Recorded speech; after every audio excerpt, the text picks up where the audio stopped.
Hello! Magandang araw po. Nandito po kami ngayon sa bukid para kumuha ng tinatawag nilang melon daga. So ito po ay isang uri ng halaman na may maliliit na bunga na nagiging kulay orange kapag hinog na. And ang loob po nito ay parang ganito. So kinakain po iyan. Yan po ay matamis. Last time po, pumunta po kami ulit dito. Nanguhan ulit ng melon daga. At yung mga chikiting namin ay talaga namang sarap na sarap sa pagkain ng melon daga. Sabi nila matamis. So ilan nakuha mo, Daddy? Dalawa lang. So nakapag-harvest na po kasi last time. Kaya dalawa na lang ang nakita niya ngayon. So, sabay sa pagpunta sa bukid para kumuha ng melon daga, kami na rin po ay naghahawa ng mga damo para dito sa bahay nila ate. Ang bahay po kasi nila ay nandito sa bukid. So, matagal pong hindi napupuntahan. Kaya hindi rin nababantayan na yung mga halamang tumutubo. Dumami na ng dumami hanggang sumukal na yung paligid. Nahihirapan ng pumasok sa loob. So, kailangan pong tabasin yung mga damo na tumubo.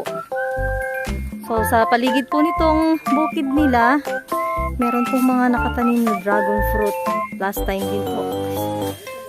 Sila ay nakakuha ng bunga. So, meron na naman daw po dito.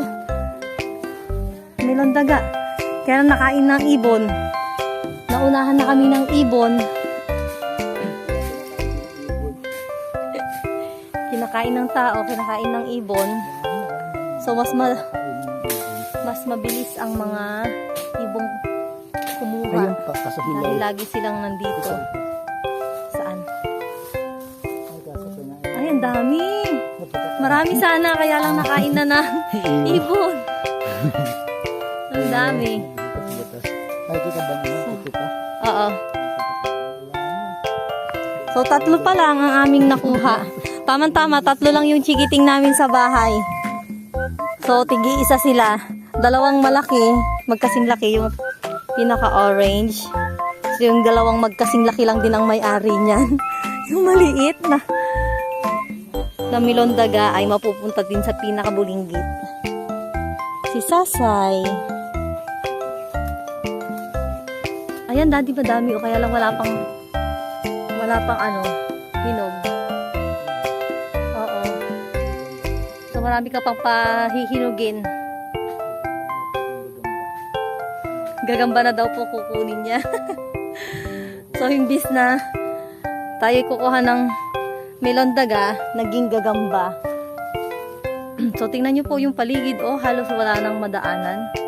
Kaya kailangan po talagang bisitahin at hawanin ng mga damo. So, yan po yung bahay ni ate. Wala po kasing nakatira, kaya napapabayaan. Sayang na sayang. Ha? Ano, Daddy? Oo. Siyempre, pinapasok nila yan. At tignan natin yung bulaklak ng melon daga. So, ito po, malamang marami rin po ito sa inyo. So, yan po yung sinatawag nilang melon daga dito sa Bulacan. Iba naman po kasi ang tawag sa amin dyan. Sa Tarlac, mga Ilocano, ang tawag dyan ay dugong-dugong. Which means kulangot. Pero, kinakain din po namin yan nung bata kami.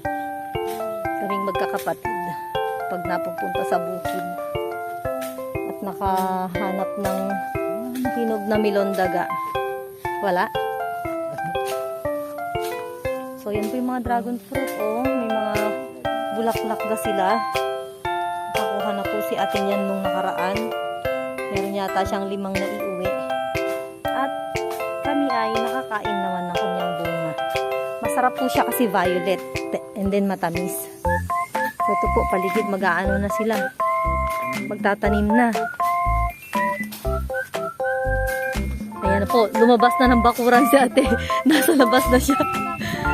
Kaya nga napakasukal po kasi ng daanan. Wala talagang makitang lupa, puro mga doon. Ayun po ang haba ng taniman nila ng dragon fruit. So yan po ay pag-aari ng kalapit na lupa. Yan. So dahil ang mister ni ate ay wala na sa ibang bansa, ang mga babae kailangan maging strong. Kailangan kaya lahat. Kahit sa mga trabahong panlalaki. Kailangan kakayanin. Yan. Ayan. Luminis ng konti. Mga halaman niya nakikita na. Kung palang kanina hindi. Ito maganda pag pag pare-parehong ganyan lang ang nakatanim sa lupa. Maaaring makapagpaganda lalo hindi naman sa tumataas. Ayan, busy pa rin po si Mister sa pagkuha at paghahanap ng melon daga. Dahil yan po ay sinabi niya sa kanyang anak na siya ay hahanap ng melon daga dito sa bukid. Actually, tinatawag namin ng aming chikiting na pumunta dito para kumuha ng melon daga. Pero dahil may pupuntahan silang birthday party, hindi ko alam kung birthday party ba iyon or konting salo-salo lang. Sumama siya sa kanyang pinsan para magpunta sa birthday yan. So yan po yung mga dragon fruit. Ang dami. Ngayon, diet naman po ang aming kukuhanin. So marami po siyang sadya dito. Dragon fruit. Titingin kami kung may hinog pero wala. Pumunta kami dito para kumuha ng melon daga plus maghawan ng mga damo. Ako'y susuot po dito sa bakod. Ito po kasi yung aming daanan. And then kukuha rin po kami ng bunga ng dayap dahil napakadami po ng bunga ng dayap nila ate dito. Namantal na yung kinagat ng langgam. Oo. Ayan po numulan na. Makati na siya. Magpapaa ka? Ay, matubig dahil umulan. Matubig na po siya. Actually, nung nakaraan na pumunta kami, nag-over the bakod. Diyan sa kabila naman. Sa bakod po kasi malinis. Yay, kaya lang baha na po. Oo, kasi abot yung mga nandito sa gilid eh. Hala, hindi ko dala yung Yan. Dalawa po yung nakuha niya ulit. Ito. Yung iba po, madami po ito nung nakaraan. Pinamigay na namin kila mama no kahapon. Halos kalahating plastic po yata. Meron din silang kamyas. Pero yung nandun sa bahay ang may may bunga. Mukhang ito ay nakabunga na pero ayan, namumulaklak pala siya. Ayan. Namumulaklak pa lang. Dami yung saging. Maraming saging, mahogany, kaimito. Ayan. Dapat pala may bota. Ayan na, hindi ko na makita si Mister. Nasa kabilang side na siya. Hindi ako makapunta kasi maputik. Matubig. Pang-uwi lang ba? Ayan pa daddy malaki. Kaya lang mahirap palang abutin. Ang dami talaga. Halos parang hindi to nauubusan ng ng bunga. Yung iba po na dumadaan dito pag nakikita po, kinukuha na lang. Si ate, mamaya tulungan na ulit. Nice! So, hindi ko na sinalo ko na ng dalawang palad. Asan na? Na ka na? Toy? Sige! Masakit yan pag kinagat ka. Pampagin mo na.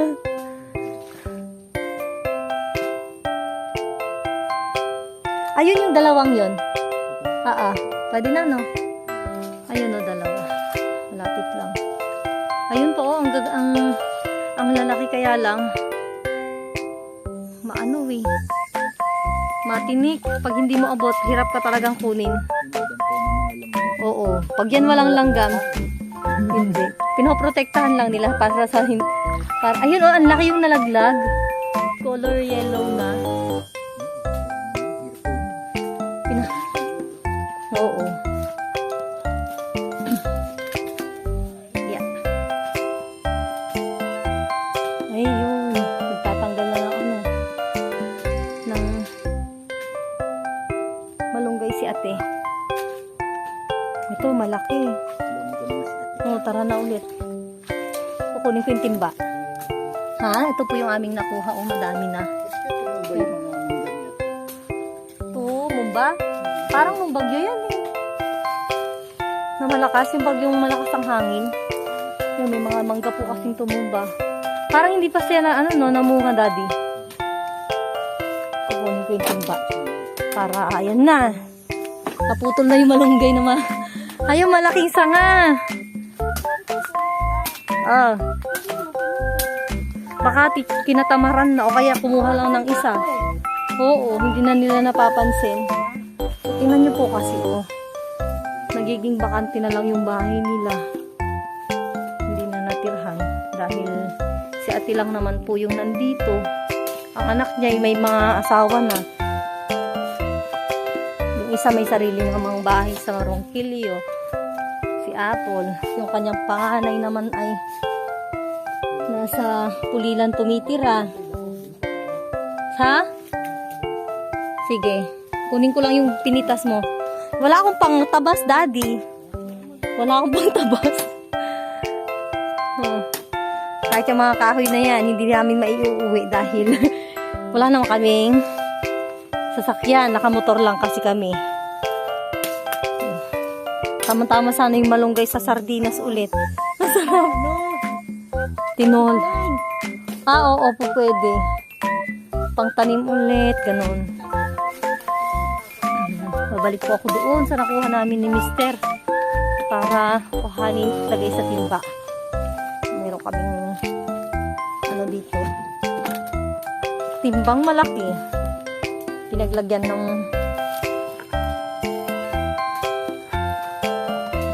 aming tubig. Ayan po yung aming nakuha. Marami.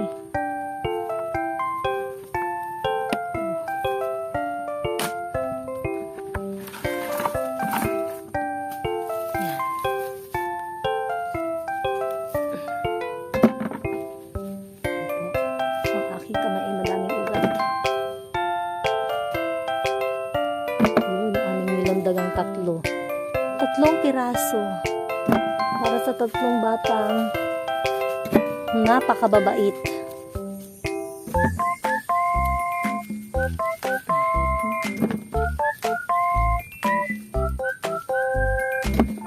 Kamuting kahoy, atis pa dito, kaya lang nandun sa kabila, sa gilid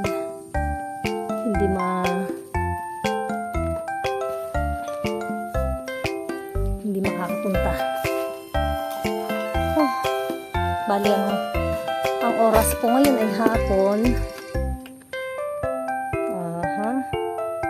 Alas 4 na. Ngayon lang po tumirik ang araw dahil laging maulan. Nagliwanag na ang paligid, nakikita na pati yung owner nakatambak na po dito. Hindi na sasakyan, hindi na gumagana. Mga magagaling na mga pumupunta, pati yung radiator nito ninakaw na. Nakaraan pati yung poso ni ate kinuha nila. Natira na lang yung mismong tubo, yung poso kinuha. Yan po, dati sarado yan, puro mga damo. Ay maano na, kahit papano kita na ang gate. Oo, ayun po, may papaya pa siya doon. Atis, may hinog ba? Pag malaki na pwede, ay pag mataas, hindi pwedeng kunin. Ayan, may akasya sa harapan. kanlungan. Maganda sana dito kapag ano lagi nabibisita. Lalo't maluwag. Oo. Salit na. Pinanggang pa ako sa katawan. Ayan. Halos ganyan po lahat yung nakikita naming damo nung nakaraan. Hindi ka makapasok sa gate. Sobrang sukal.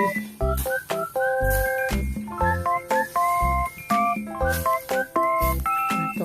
Tignan nyo naman, oh, sayang yung kanyang bahay. Ang laki-laki.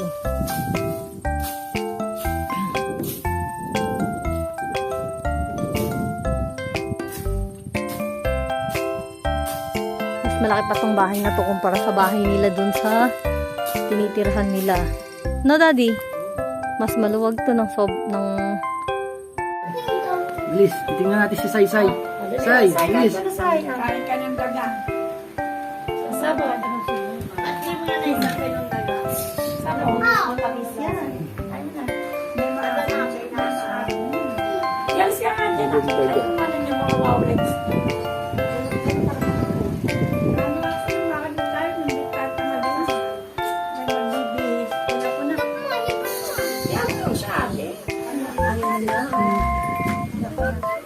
Good, Sai?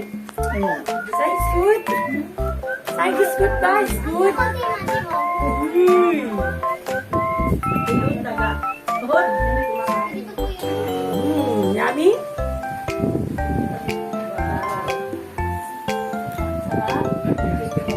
It's good, Sai?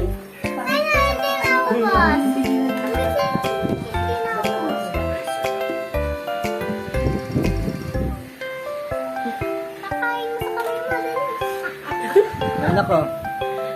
Ay, bilis. Oh, hay na. One more. Ay, kayo tatlo. Chuchay, hay. Pakita mo, Daddy, na kumakain ka. Bilis.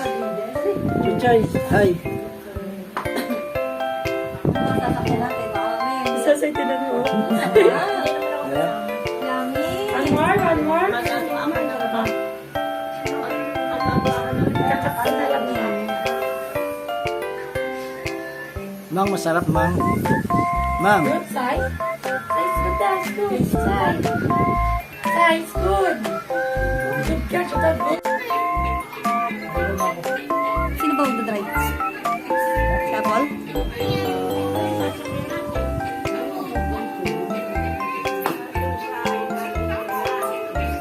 Ilong mo na lang nakuha, bebe. Okay, go. Hinawakan niya yung ilong niya. Okay. Eat mo na. What's that, Sasay? Yummy, Sai. What's that? Daga. Milong, daga. Okay, is it yummy? Is it yummy? Yes. So, eat mo na. Eat ka na. Eat ka na ng milong daga. Naka-post lang. Wait lang.